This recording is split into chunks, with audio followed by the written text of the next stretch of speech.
I'm Adrienne Curry. Hi, and I'm Florence Curry. And we are the owners of Longevity Nutrition. Longevity Nutrition is a company that serves healthy shakes, energizing teas, sports nutrition, and we would like to offer you good nutrition. What better way than to think about your health and become healthier? We're here to service you. We're open Monday through Friday, 6:30 to 5, and Saturdays, 8 to 3.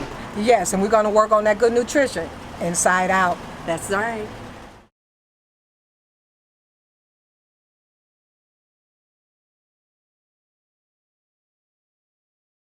Hi, I'm Tova Tanner of Royal Cohesive Network. We are a nonprofit organization that work with youth in the local community.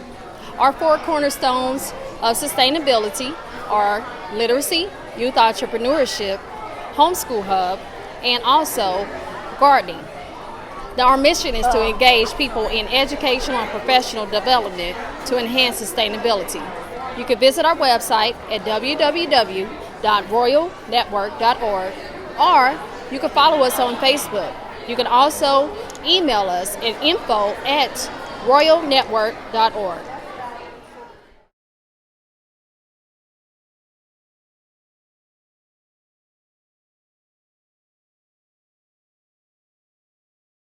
Hello everyone, I'm Kelvin Tiller, owner of Tiller's Mixed Martial Arts here in Kansas City, Kansas. Here at Tiller's Mixed Martial Arts, I offer boxing, kickboxing, Muay Thai, Jiu-Jitsu, wrestling, and strength and conditioning. We have affordable pricing for adults and children.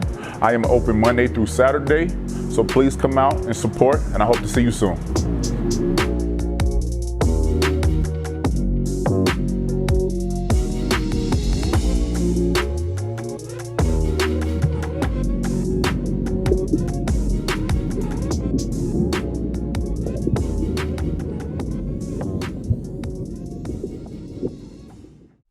This episode of Listen Up is sponsored by Legends Comedy Club and Sports Lounge, Kansas City's premier black-owned comedy club where the laughs are on us and the experience is second to none.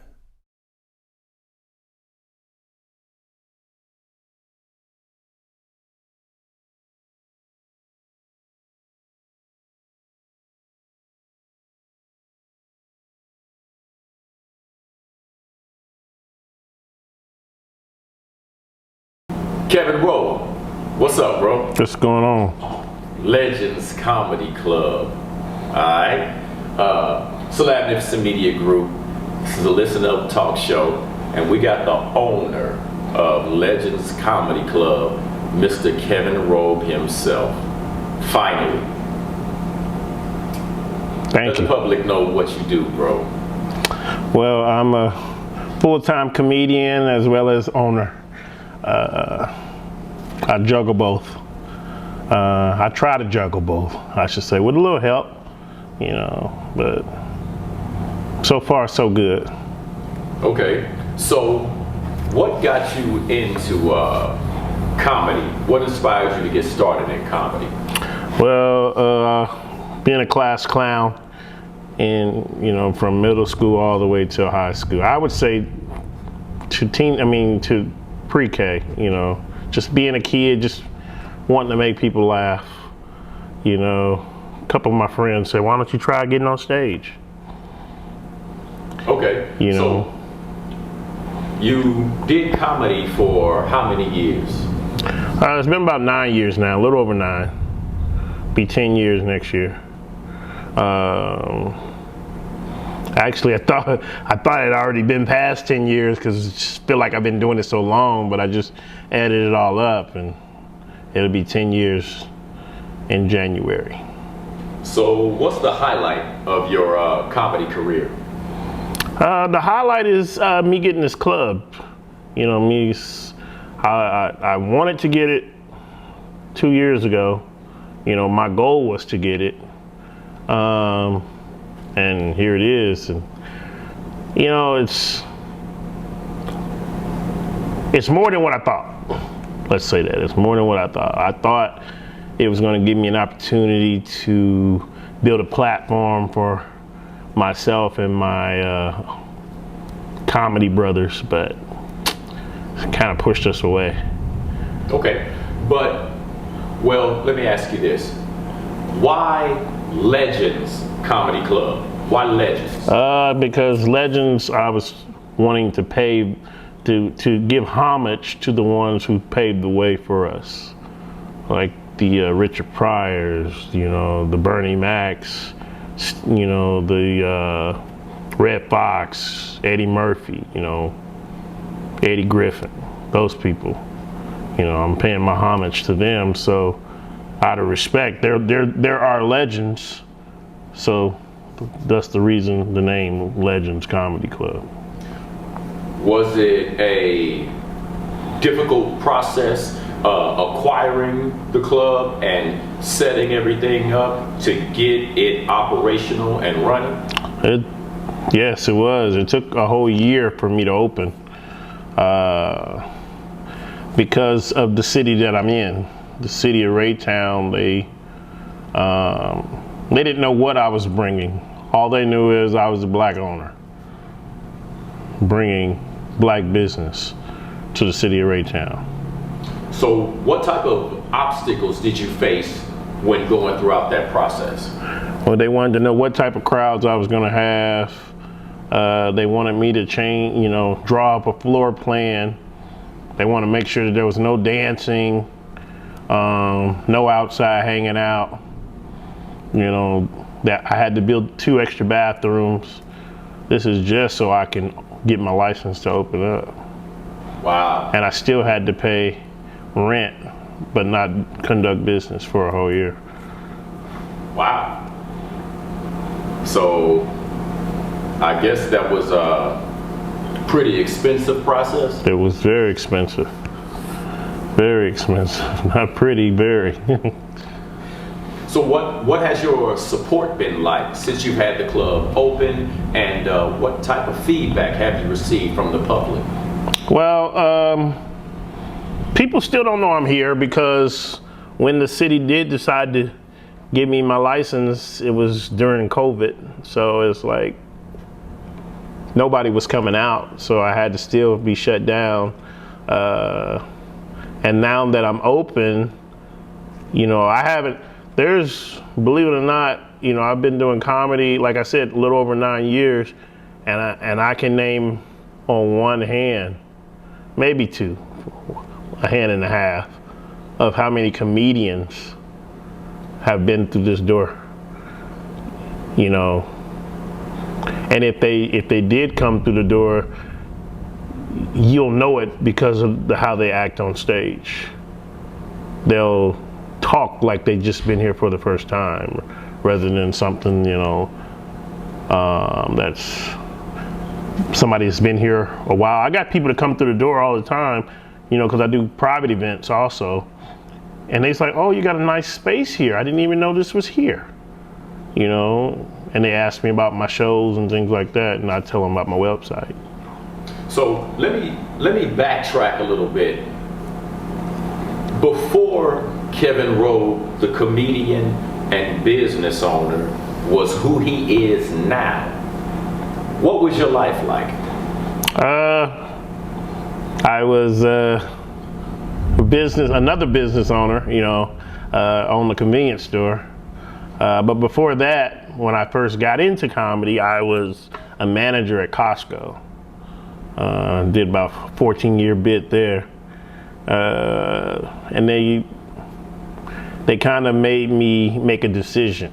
They asked me to pick between being a manager and being a comedian, because they said there ain't no way I can do both.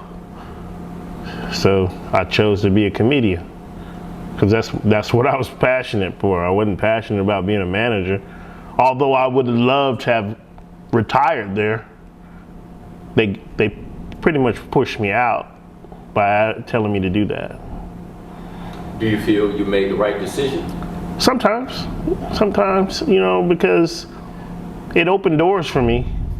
You know, I wouldn't have been able to travel the way I've traveled with the comedy. I wouldn't have been able to meet the comedians I've met while traveling doing comedy, because every time I tried to do an event or a show while working at Costco, I got turned down. My time off request got rejected, saying, oh, somebody else already requested off, you can't have it.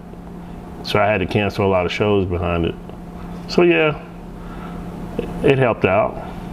So with that, as your comedy career progressed from Costco to today, what would you say the highlight of your comedy experience has been? And you can tell me either as a business owner or a comedian or both.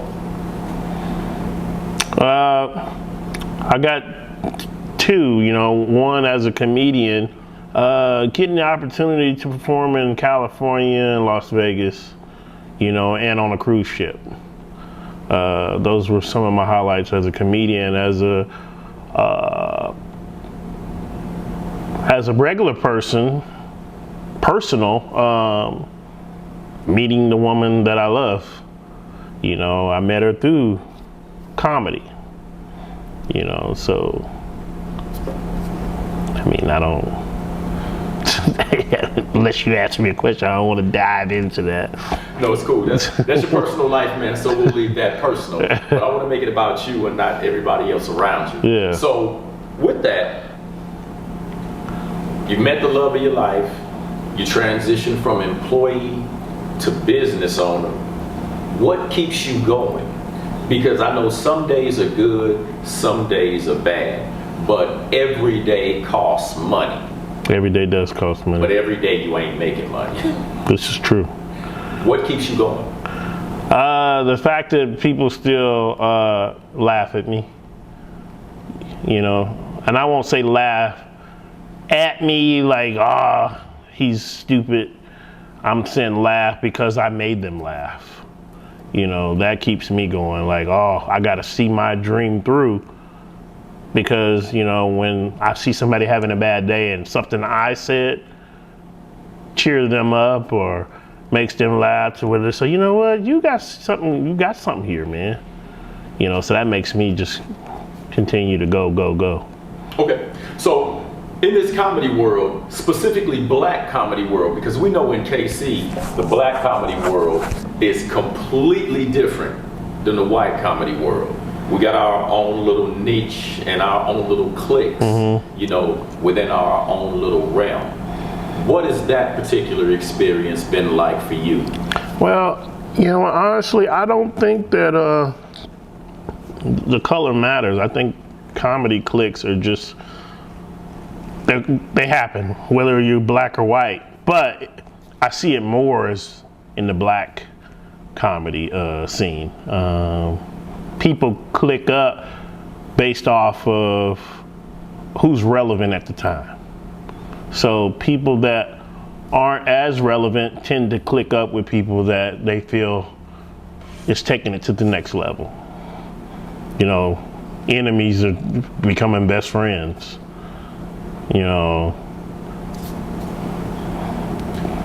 So with that being said, if you don't mind, oh yeah. Thank you for opening the door too, so much. Along the way, you've met various comedians who's gone from nothing to something. Would you say you still got a good or great relationship with all of your comedic counterparts, or would you say some have strayed along the way? I would say this, it's like any job, like you see people, you work with people, and you become family with people, but then things happen and now they're just co-workers. Understood. Have you ever been backstabbed in a comedy game? Yeah, plenty of times. Plenty of times. Plenty of times. Provide us with an example. Okay. Well, the most recent, I had a guy who shall remain nameless, remain nameless. He's a new comedian. Let's just say that. He's a new comedian. And I kind of saw it I saw him switching up in the beginning, but like everything else, I give people chances. So I kind of wanted, was trying to mentor him, as well as just give him an avenue.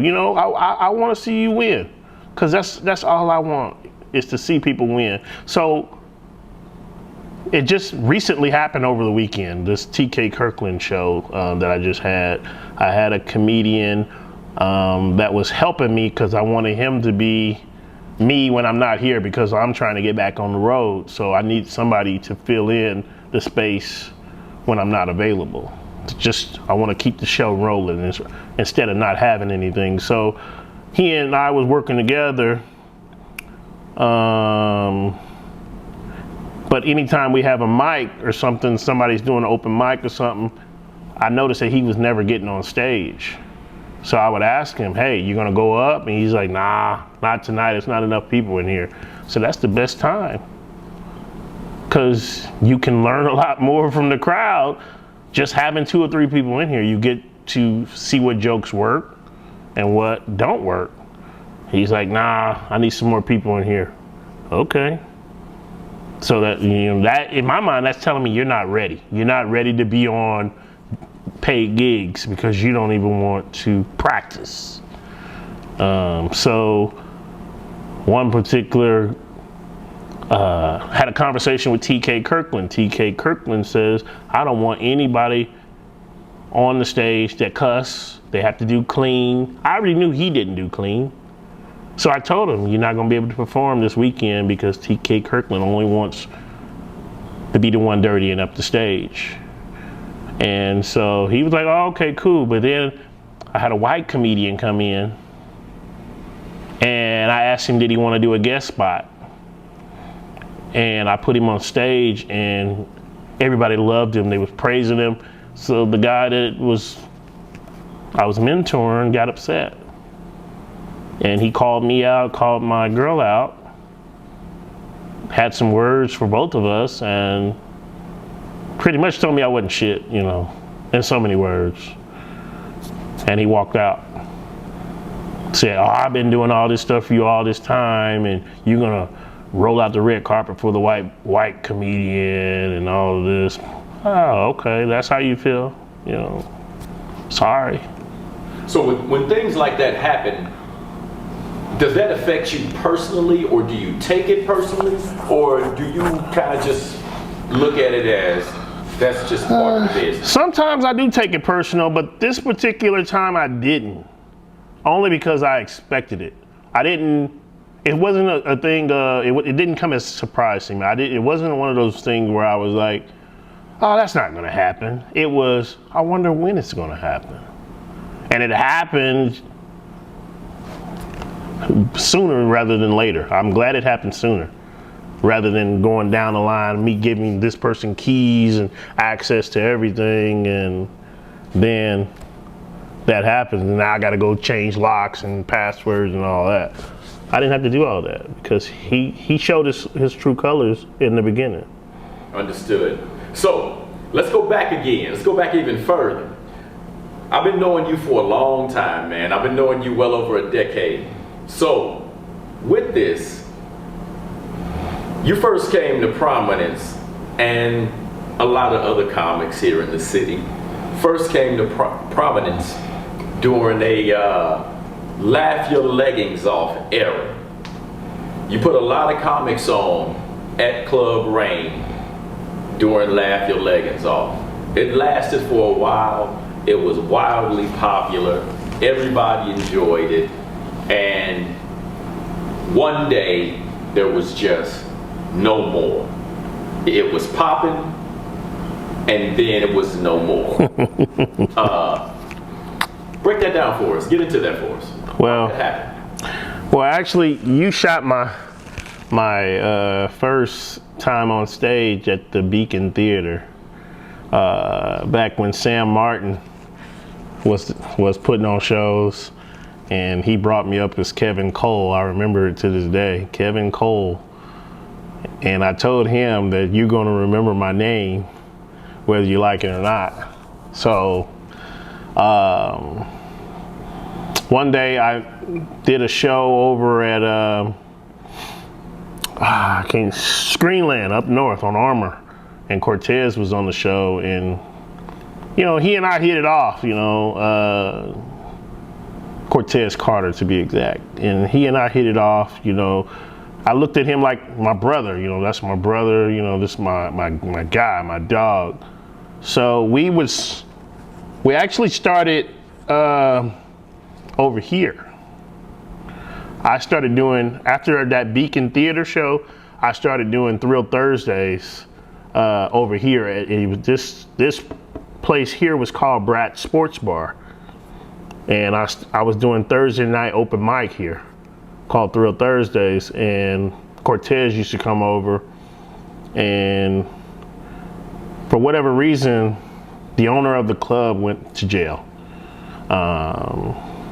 And so we had to find another place, and we found Club Rain, and so we said, okay, well, we're gonna put together open mics. So we were putting people on the show that we thought was funny. We were pairing up people like, oh, Top Food Panda's funny, let's put him on the show with Ace. Ace is funny, let's put him on the phone on a show with Ted Jones, and so we was like, these are like actual shows. We should start charging people for this. So we started doing $5 shows. Cortez and Kevin presents, or whatever the show was. We always had a theme, a name for the show. But then we was like, we need to be called something. So something that's catchy. And he was like, laugh out loud comedy. I'm like, nah, everybody's doing laugh out loud. We were just throwing names out. And back then, leggings were really popular. People were buying them from the hair store. I had a couple jokes talking about hair store and leggings, So I'm like, what about laughing your leggings off? He's like, that's it. So we went with laughing your leggings off. We formed a team, and we were doing shows. We was getting big out here. Everybody wanted to be a part of laughing. We was bringing out 150, 200 people out on a Thursday. That was big back then. And so it got so big that Cortez, when you're doing stuff like that, we're young, but they're a lot younger than me. I started late because my ex-wife didn't want me doing comedy. I had to wait till I got divorced. I swear I got divorced, and the next day, after I signed the papers, the next day I was on stage talking about it. So I was 33 at the time. And so they were a lot younger. They was like 24, 25, in that age. And when I first started doing it, my best friend was like, Kevin, you got to stop sleeping with your audience. You got to stop trying to date everybody. I'm like, I know. So I stopped. But we were all hounds. We were trying to sleep with everybody that told us we was funny. Oh, you're funny. Oh, give me your number. Like, that's how it went. So it was one of those things that being funny was it. We was getting girls, and even the ones that were married, but that ain't my business, So,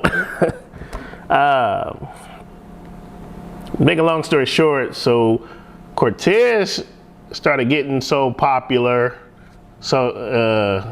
in his own way. So he wanted to be Mr. Laughing Your Leggings Off. And I'm like, how are you Mr. Laughing Your Leggings Off if we're a team? He's like, oh, it's just a name.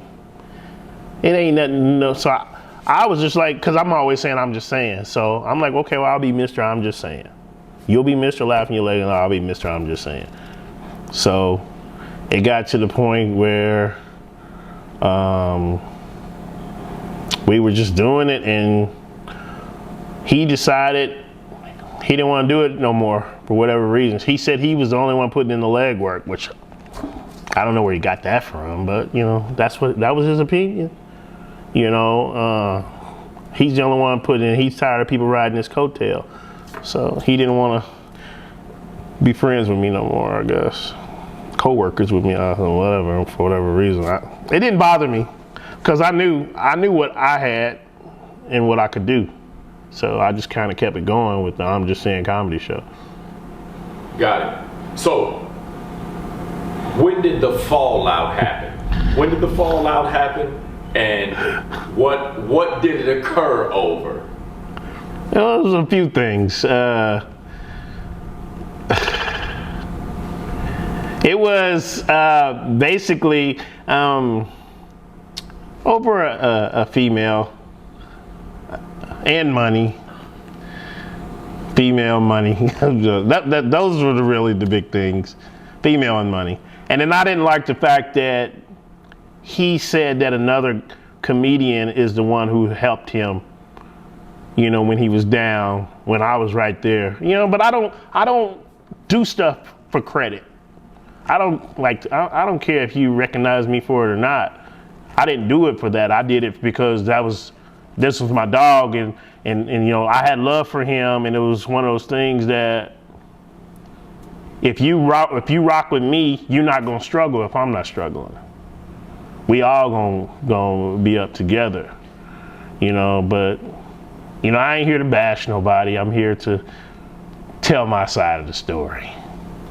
Completely understood, Yeah. and I respect your perspective, brother. So with that being said, as time went on, did you guys reconcile?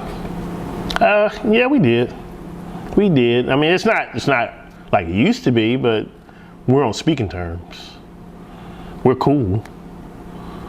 You know, I don't have no issues. I have no ill will with him. You know, I think we haven't really did anything together since.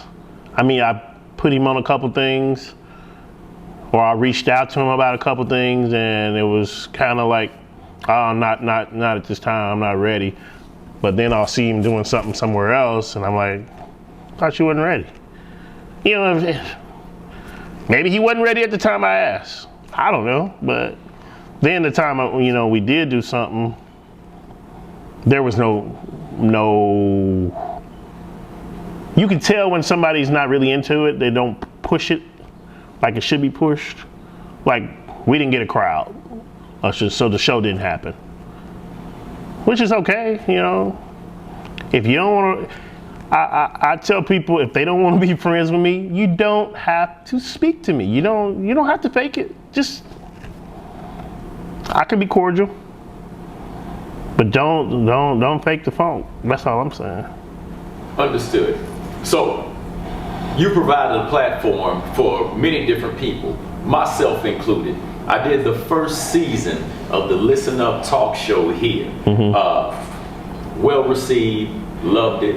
I appreciate you for it, and I try to show love as much as I can. With other people that you've supported, do they ever reach back out, or do you feel that they try to reciprocate the support that you give? Not really. The reason, let me tell you, the reason I started doing monthly comedy shows and things like that is because nobody was booking me on their shows. And rather getting upset about it, I said, I'll create my own lane. So now I'm creating a lane, and I'm just booking just people. Granted, I have some comedian brothers that I rock with, but then I have some that only rock with me to eat. And no problem, but it's gonna work two ways. If you want, so now it's like this, because I know how people feel about me, and I'm like this. If you want to be on this stage, then you gotta be promotable. You gotta be able to bring a crowd.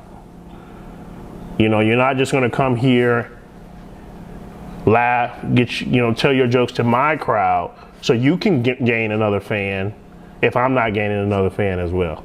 Does that make sense? It does. You know, because a lot of the comedians in Kansas City feel like, oh, you don't pay me to promote. And I'm like, that don't even make sense. You don't even want to promote yourself? Like when I first started doing comedy, I had a show at the Improv, and they were like, get 10 people out here to come to the show. I got about 25. And it was because I promoted myself. They asked me, like my cousin will tell you to this day, the reason he comes to my shows now, but the reason, he never came to my show. And I was like, the reason he started coming to my show is because I asked him to come to the Improv. I said it was only gonna be like $2. And he's like, oh, for real, cuz, you gonna give me some tickets? Like, man, who gonna be there? I said, some more gonna be there. He's like, some more gonna be there? I said, yes, some more gonna be there. So he invited a whole crew of people. Hey, my cuz gave me these tickets. Some more gonna be there. They all there to see some more. So at this time, the host of the show saw that I brought so many people out. He put me up last. So probably about 10, 15 comics went by. And then they called me up to the stage. So I get up to the stage and say, all right, we're gonna introduce your last comedian of the show. So after the show, he was like, hey, cuz, I thought you said some more was gonna be here. I said, yeah, some more comics. See how I did that? Some more comics. So to this day, he tells people that story and he still comes to my show. He said he didn't think I was funny, so he never would come. But when I told him some more was gonna be there, he's like, okay, I'm gonna come. And now he's been rocking with me ever since. So with that being said, you've worked with probably a plethora of comics in Kansas City and Missouri as a whole. One of the well-known comics here that I know of, shot him a bunch of times and got a lot of respect for him, is a comic named Jason Nelson. Who are some of Kevin Robe's favorite comics to work with and have on the show? In Kansas City? In general. Gotta shout out my guy, Evan Lionel. Evan, you know, he took me under, he treat me, he say, I'm little cuz. Evan has actually opened the door for me to meet a lot of the comedians that I'm bringing now. You know, if it wasn't for him, I wouldn't know Shang, I wouldn't know just a plethora of other comedians, TK Kirkland, you know, I wouldn't know Dominique or Talent or any of these guys, and it's because of Evan. You know, he takes me on the road with him and let me do shows with him. And we did a show in Vegas with me, him, Shang, and I can't think of the other guy's name, Alex Thomas. That's how I was able to meet Alex Thomas. You know, we all did a show in Vegas together, you know, and but they all look at me like, hey man, you family now. So he's one, you know, I want to pay homage to. He'll be here in August, the second week. I like working with my guy Tapu Panda. You know, that's my brother. You know, Ace. You know, Jason Nelson. You know, that's my brother, St. Louis brother. You know, I like working with Vita D, Miss Q. You know, Sam. You know, when Sam ain't mad at me, I like working with Sam. I actually like working with Philip. You know, Peels. You know, SCE, you know, one of them don't like me, but that's fine. I wish I can work. You know what I wish? I wish we all was still humble. Because back then I loved working with all these brothers, but I don't reach out to them because they don't reach out to me. You know, I like working with Boogie. You know, I wish I can work with him more. You know, I see something in him. He's got a gift. I think he's gonna take off one day, but it's just these guys. Some of these guys are just in it to get the girls. I don't like working with them. I ain't gonna put no names out there, but if they're not taking this comedy serious, I will book them, but I won't book them for more than one show. That's just my honesty. Go ahead. No, I just feel like you just have to be in it to be, not to be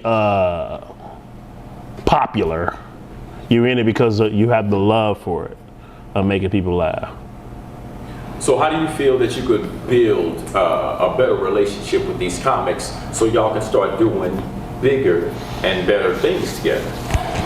Well, I just feel like it has to be on both of our ends.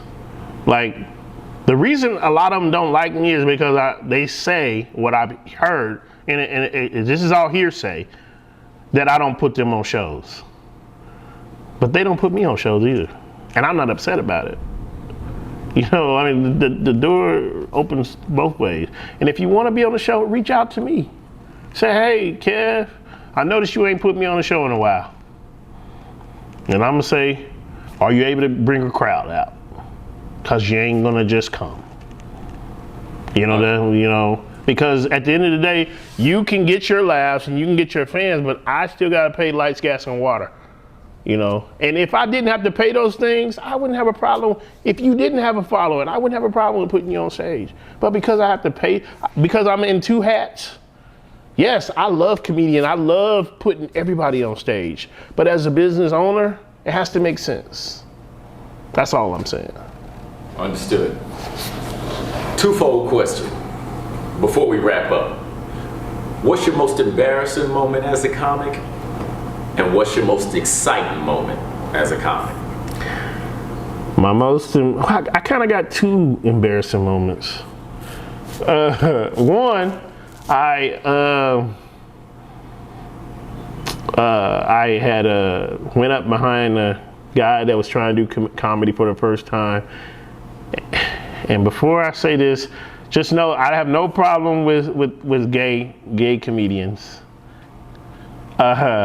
I was just trying to make a joke behind a gay comedian, not realizing that everybody in the auditorium at the time, this was at UMKC, everybody in the auditorium at the time was his friend, all the females. And I tried to come up acting just like him, and they booed me. They didn't want to hear none of my set, and I felt embarrassed. I'm like, I cannot believe I stooped that low. And I apologized to him, and he and I actually did a radio show together, and we talked about it. And he was cool with it, but his friends weren't, you know, and that was embarrassing for me to do that. The most exciting, the other embarrassing moment was me proposing and not getting the proper answer like I thought. Like, I knew that day that wasn't going to work. That was embarrassing for me because I had to answer a lot of questions after that. Which, you know, you live and you learn. The second one, the exciting one was me getting a standing ovation in Arkansas with some people that didn't even know me. Also me getting another standing ovation in Mississippi, but then I twisted my ankle trying to shake a hand as I'm walking off the stage. I thought I broke it, but it was kind of fractured, twisted, yeah. Yeah, that was my exciting moment.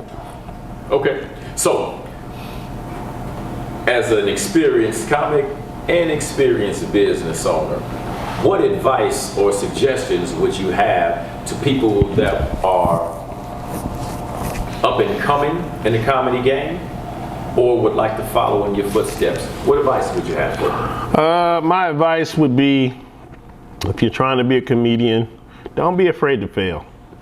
Don't be afraid to try a new joke. If it doesn't work, it just didn't work. Rewrite it.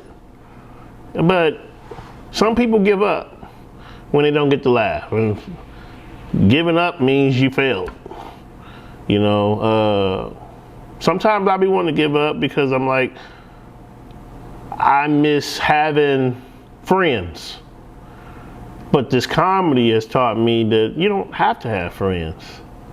Just have the people that's You know, I look to make the people that don't like me happy versus the people that support me. Like, I'm like, I already got y'all. I don't need to worry about these people that don't like me over here. You know, I need to satisfy them when they can give two shits about me. But these people over here, they love me. Even if I feel like I didn't do good enough. They're like, okay, it was good. But what did they say?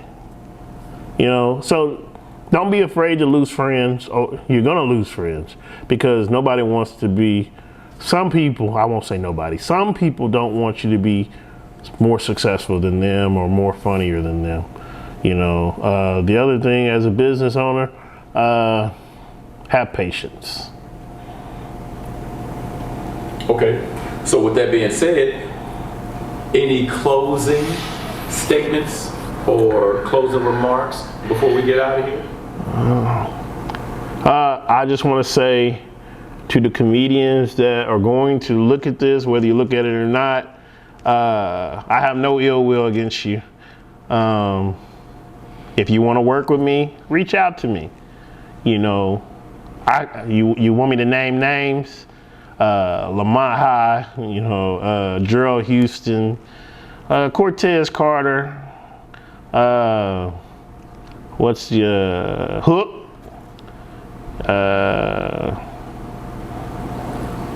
I mean, I don't know. It's not that these people they don't not like me. Well, a couple of them don't, but like, I don't have no problem with Cortez. Cortez and I, you know, I have no problem with Hook. Hook just needs to get funny. No, I'm just playing.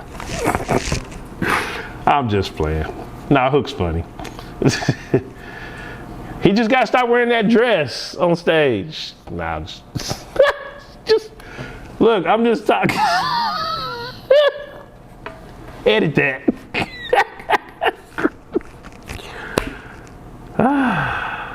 That's it. That's it. That's it. That's it. So, let people know where they can reach you, man, how they can get in contact with you, your social media outlets, all the good stuff. You can find me on Facebook, Kevin Robe, or Legends Comedy Club. You can find me on Instagram, really Kevin Robe or Legends Comedy Club. Or you can find me at Costco, aisle 7. I'll sell you a membership.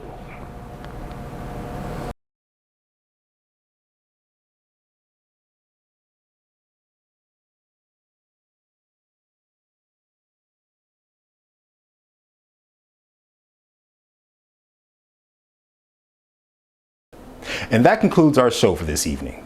We'd like to thank our guests, our staff, our sponsor, and our supporters for their contributions.